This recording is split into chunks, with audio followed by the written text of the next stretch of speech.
नमस्कार मेरे सभी प्यारे दोस्तों को। आशा करता हूँ आप सभी ठीक होंगे। आज हम अपनी 6th क्लास की पॉलिटी का 3rd चैप्टर कवर अप करेंगे, जो है सरकार। सरकार क्या है भाई, कितने प्रकार की होती है, कितने स्तर पर ये कार्य करती है। जैसे अपने स्थानीय स्तर पर, राज्य स्तर पर, राष्ट्रीय स्तर पर। स्थानीय स्तर पर जो जैसे भाई अपने गांव, शहर, मोहल्ला, इस टाइप से होगा। राज्य स्तर पर जैसे भाई हरियाणा, पंजाब, गुजरात, महाराष्ट्र, इस टाइप से। राष्ट्रीय पर जैसे भाई अपना भाई भारत हो गया, ठीक है, इस टाइप से, ठीक है। उसके बाद हमारी भाई सरकार एवं कानून है, भाई कौन कानून बनाता है सरकार में, उसको कौन लागू करवाता था, ठीक है। फिर हमारी लोकतांत्रिक सरकार आ जाती है। भाई लोकतंत्र में क्या है, लोगों का राज होता है, भाई वही सरकार नेता को चुनते हैं, ठीक है। राजतांत्रिक में क्या होता है भाई इसमें राजा का हर एक जो भी निर्णय होगा वो फाइनल होगा। उसके बाद आता है जो भी लेडीज ने अपने वोट डालने का अधिकार लिया था, सफरेज मूवमेंट, उसके बारे में पढ़ेंगे, ठीक है। चलो भैया अब हम स्टार्ट करते हैं। हर एक देश को विभिन्न निर्णय लेने एवं काम करने के लिए सरकार की जरूरत होती है। ये निर्णय कई विषयों में संबंधित हो सकते हैं। सड़कें और स्कूल कहाँ बनाए जाएं, बहुत ज़्यादा महंगी हो जाने पर किसी चीज़ के दाम कैसे घटाए जाएं, अथवा बिजली की आपूर्ति को कैसे बढ़ाया जाए। सरकार कई सामाजिक मुद्दों पर भी कार्रवाई करती है। उदाहरण के लिए सरकार गरीबों की मदद करने के लिए कई कार्यक्रम चलाती है। इनके अलावा वह अन्य महत्वपूर्ण काम भी करती है, जैसे डाक एवं रेल सेवाएं चलाना, ठीक है। सरकार का काम देश की सेवाओं की सुरक्षा करना और दूसरे देशों से शांति संबंध बनाए रखना भी है, ठीक है भाई। आज जैसे युद्ध ना हो, उसकी जिम्मेदारी यह सुनिश्चित करना है कि देश के सभी नागरिकों को पर्याप्त भोजन और अच्छी स्वास्थ्य सुविधाएं मिले। भाई ये सरकार का ही काम है कि हर एक नागरिक को, पूरे देश के नागरिक को पर्याप्त भोजन और अच्छी स्वास्थ्य सुविधाएं मिले। जब प्राकृतिक विपदा गिरती है, जैसे सुनामी या भूकंप, तो मुख्य रूप से सरकार ही पीड़ित लोगों की सहायता करती है। अगर कहीं कोई विवाद होता है या कोई अपराध करता है तो लोग न्यायाधीश आते हैं। न्यायाधीश भी सरकार का ही अंग है, ठीक है। शायद आपको यह जानकर अचरज हो रहा होगा कि सरकार इतना सब कुछ कैसे कर पाती है और सरकार के लिए इन कामों को करने क्यों जरूरी है। जब लोग इकट्ठे रहते हैं और काम करते हैं तो वह हद तक एक व्यवस्था की जरूरत होती है, तो कुछ हद तक एक व्यवस्था की जरूरत होती है जिससे आवश्यक निर्णय लिए जा सकें। कुछ नियमों की जरूरत होती है जो सब पर लागू। उदाहरण के लिए संसाधनों के नियंत्रण और देश की सीमा की सुरक्षा की जरूरत होती है ताकि लोग सुरक्षित महसूस कर सके। लोगों के लिए सरकार कई तरह के काम करती है। वह नियम बनाती है, निर्णय लेती है और अपनी सीमा में रहने वाले लोगों पर उन्हें लागू करती है। जैसे भाई अपनी जो भारत है उसकी जो बाउंड्री है उस पर भाई अपनी इंडियन आर्मी है, ठीक है। वह यह है कि भाई जो बाहर के अपराधी वगैरह वो अपने देश में ना है। भाई जैसे कोई भी अपना व्हीकल है, भाई उसकी आरसी वगैरह या हेलमेट वगैरह भाई वो किस लिए इशू करते हैं, वो हमारी सेफ्टी के लिए करते हैं। अगर लोग उनको नहीं मानते तो उन पर वही कार्रवाई की जाती है, चालान वगैरह काटे जाते हैं। अगर नहीं फिर भी मानते तो उनको जेल तक जाना पड़ सकता है, ठीक है। कुछ उदाहरण जो सरकार के अंग है, जैसे सर्वोच्च न्यायालय, सरकार, भारत पेट्रोलियम, भारतीय रेलवे, ठीक है। अब आते हैं भाई सरकार के स्तर। अब आपको पता है कि सरकार कितनी सारी अलग अलग चीज़ों के लिए जिम्मेदार, तो क्या आप सोच सकते हैं कि सरकार ये सारे इंतजाम कैसे करती होगी। दरअसल सरकार अलग अलग स्तरों का काम करती है, स्थानीय स्तर पर, राज्य के स्तर पर एवं राष्ट्रीय स्तर पर। स्थानीय स्तर का मतलब आपके गांव, शहर और आपके मोहल्ले से। राज्य स्तर का मतलब है जो कि पूरे राज्य को ध्यान में रखे, जैसे हरियाणा या असम की सरकार पूरे राज्य में काम करती है, ठीक है, जैसे मैंने बताया था। भाई राष्ट्रीय सरकार का संबंध पूरे देश से होता है, ठीक है, जो अपने पूरे देश की देख रेख रखे, ठीक है। इस किताब में आप आगे चलकर पढ़ेंगे कि स्थानीय सरकार कैसे काम करती है, और आगे की कक्षा में आप राज्य एवं राष्ट्रीय सरकार के राष्ट्रीय स्तर पर सरकार के कामों के बारे में पढ़ेंगे, ठीक है। ये भी अपना जो भारत है उसका मैप है।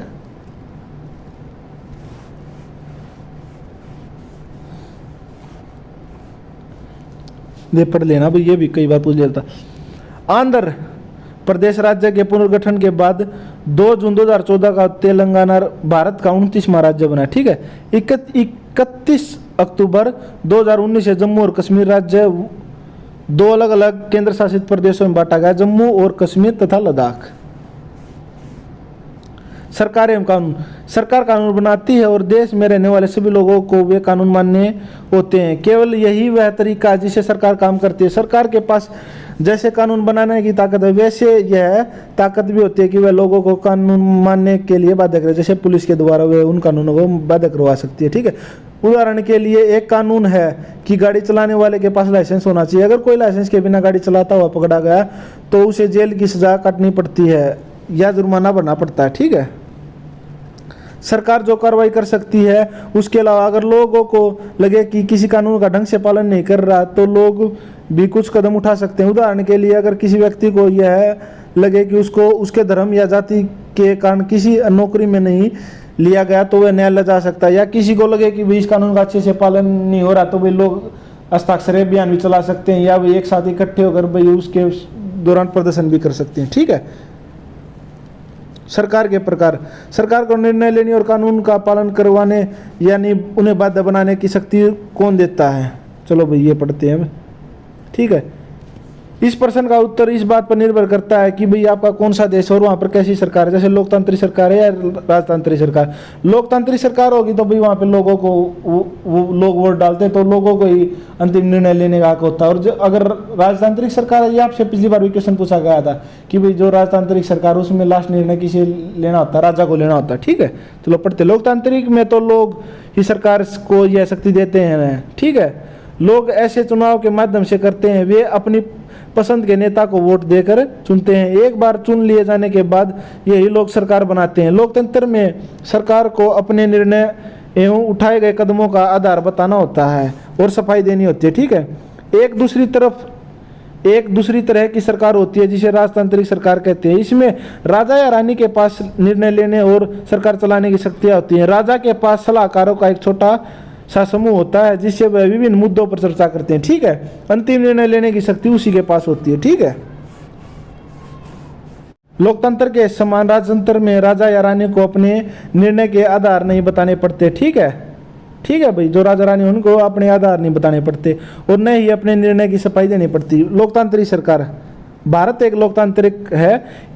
इस लोकतंत्र व्यवस्था को पाने के लिए हमने लंबे समय लड़ाई लड़ी है। संसार में और भी कई देश हैं जहां लोगों ने लोकतंत्र लाने के लिए संघर्ष किया। ऊपर बताया जा चुका है कि लोकतंत्र की मुख्य बात यह है कि लोगों को के पास अपने नेता को चुनने की शक्ति होती है। इसलिए एक अर्थ में लोकतंत्र लोगों का ही शासन होता है। लोकतंत्र में मूलभूत विचार यह है कि लोग नियमों को बनाने में भागीदारी बनकर खुद ही शासन करें। आज के समय में लोकतांत्रिक सरकार को प्राय प्रतिनिधि लोकतंत्र कहते हैं। यही पूछ लिया जाता है, प्रतिनिधि लोकतंत्र कहते हैं इसको। ठीक है, प्रतिनिधि लोकतंत्र में लोग सीधे भाग नहीं लेते बल्कि चुनाव की प्रक्रिया के द्वारा अपने प्रतिनिधि को चुनते हैं। ये प्रतिनिधि मिलकर सारी जनता के लिए निर्णय लेते हैं। ठीक है, बस जैसे गांव स्तर पर मुखी भाई अपना सरपंच हो गया, शहर पर भाई चेयरमैन हो गया, भाई जिले में भाई अपना एमएलए हो गया, फिर अपना सीएम हो गया। ठीक है, इस टाइप से आजकल कोई भी सरकार अपने आपको तब तक लोकतंत्र नहीं कह सकती जब तक वह देश के सभी वरिष्ठ नागरिकों को वोट देने का अधिकार न दे। लेकिन हमेशा ऐसा नहीं था कि क्या आप विश्वास कर सकते हैं कि एक समय ऐसा था जब लोकतांत्रिक सरकारें औरतों और गरीबों को चुनाव में भाग नहीं लेने देती थी? हाँ बिल्कुल था ऐसा। ठीक है, अपने शुरुआती दौर में सरकारें केवल अपनी पुरुषों को वोट देने देती थी जो पढ़े लिखे थे और जिनके पास अपनी संपत्ति होती थी। इसका मतलब था कि औरत, गरीबों और अशिक्षितों को वोट देने का अधिकार नहीं था। ऐसी स्थिति में देश उन्हीं नियमों के सहारे चलते थे जो ये गिने चुने पुरुष चलाते थे। ठीक है, भारत में आज़ादी से पहले बहुत ही कम लोगों को वोट देने का अधिकार था। इसलिए जनता ने संगठित होकर इस अधिकार की मांग की कि गांधी जी समेत कई नेताओं ने इस अन्यायपूर्ण व्यवहार का विरोध किया। ठीक है, और उन्होंने भी जोर शोर से यह मांग उठाई। 1931 में यह भी पूछा जाता है यंग पुस्तिका किसने लिखी और इसमें क्या लिखा था? 1931 में यंग इंडिया पत्रिका में लिखते हुए गांधी जी ने कहा, मैं यह विचार सहन नहीं कर सकता कि जिस आदमी के पास संपत्ति है वह वोट दे सकता है, लेकिन वह आदमी जिसके पास चरित्र है पर संपत्ति या शिक्षा नहीं है वह वोट नहीं दे सकता। ठीक है, जो दिन भर अपना पसीना बहाकर ईमानदारी से काम करता है वह वोट नहीं दे सकता क्योंकि उसने उसके गरीब आदमी होने का गुनाह किया है। ठीक है, उसने। ठीक है भाई, गांधी जी ने यह बोला था जो जिसके पास पैसा सिर्फ भाई क्या वही वोट दे सकता है, या ठीक है ये जो शिक्षित है जिसके पास इज्जत है मतलब या भाई वो अपना पेट गुजर अच्छे से कर रहा है वो नहीं दे सकता। इसलिए उन्होंने अपना भाई वो आंदोलन स्टार्ट किया था। तो भाई अब ये वोट फॉर वुमेन अपना जो है ये देख लेते हैं, इसको सफरेज मूवमेंट के नाम से जाना जाता है। ठीक है, सरकार में कहीं भी संसार में कहीं भी सरकारों ने स्वेच्छा से अपनी शक्ति लोगों के साथ नहीं बांटी है।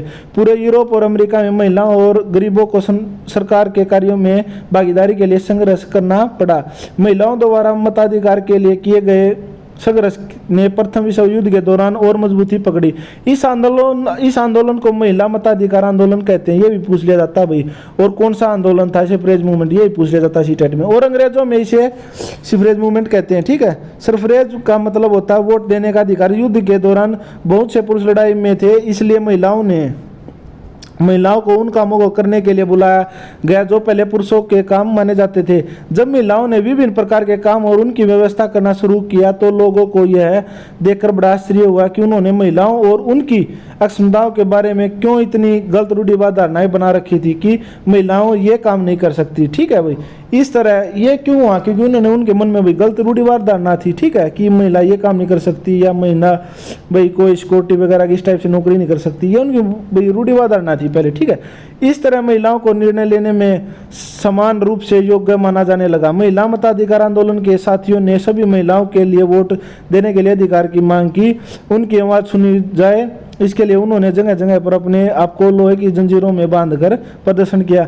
उनमें से कई क्रांतिकारी महिलाएं जेल गई और भूख हड़ताल पर बैठी। ठीक है भाई, इस अमेरिका ये पूछ लिया जाता है भाई, अमेरिका में औरतों को वोट देने का अधिकार 1920 में मिला, जबकि इंग्लैंड की औरतों को यह अधिकार कुछ सालों बाद 1928 में मिला। ये पिछली बार भी इसी टेट में क्वेश्चन आया हुआ है, तो कृपया करके आप इसको अच्छे से पढ़ लें। जो ये डॉटेड लाइन में होता है ये, ठीक है, इसको अच्छे से जो लाइन में अंदर होता है इसमें आपके जो 60 नंबर की एसएस होती है उसमें से कम जो 30 से 32 क्वेश्चन वो इसी के अंदर से आते हैं। ठीक है भाई, आपकी हिस्ट्री, पॉलिटिक्स और जियोग्राफी की सभी बुक से। ठीक है भाई, आज अपना 3rd चैप्टर कंप्लीट हो गया, हम अपना आगे 4th करेंगे। ओके, धन्यवाद भाई।